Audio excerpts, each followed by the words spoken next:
Day 5 is called a well-watered garden. I should have just called it water. So it's all good though. I want to talk to you about water. When I first started teaching fitness classes in Omaha, Nebraska, the ladies started asking me a lot of questions about, not only about physical fitness, but about diet and nutrition. Since that time, I have learned a lot. But back then I thought, let's just keep things simple. I've always kept things really simple so people will understand. I talked to them about water. I'm like, let's start with water. Are you drinking water? And they're like, how much are we supposed to drink? And I said, well, take your body weight, divide it in half, and that's the amount of ounces that you need to drink.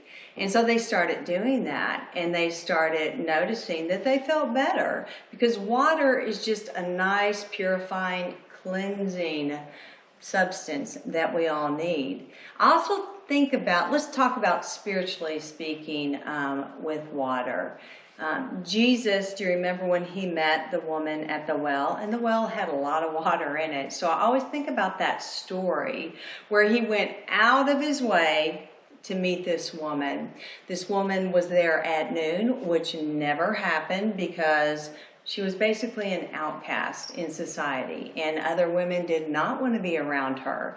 And so Jesus met her right where she was at, and he asked if she wanted a drink. And of course, I'm sure she thought, well, okay, you're not even supposed to be speaking to me, but what are you talking about? The thing is, when we accept Jesus Christ into our life, into our heart, he quenches your thirst. I mean, it just happens. You don't have to conjure it up or make it up. It happens. So let me ask you something. What is your relationship like with Jesus today? Are you thirsty? Are you reading his word? I know when I first became a Christian, I was like, and I'll say this, I was like on fire. Like I could not get enough of this word. I wanted to read it and read it and read it and read it and get it in me. And then, you read the Bible through one time and you're like, maybe I should just set it over here and maybe I should let me just pick out a few scriptures. Yeah, that's good. This is life-giving. It gives us life. And the word says that Jesus is the bread of life. And he quenches our thirst. He quenches your desires.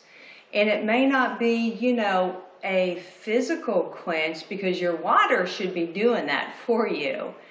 But he quenches everything in your life. The thing about water, you've got to remember to drink it. And I hear a lot of people say that, well, I don't like water. I don't like the taste. Does water really have taste?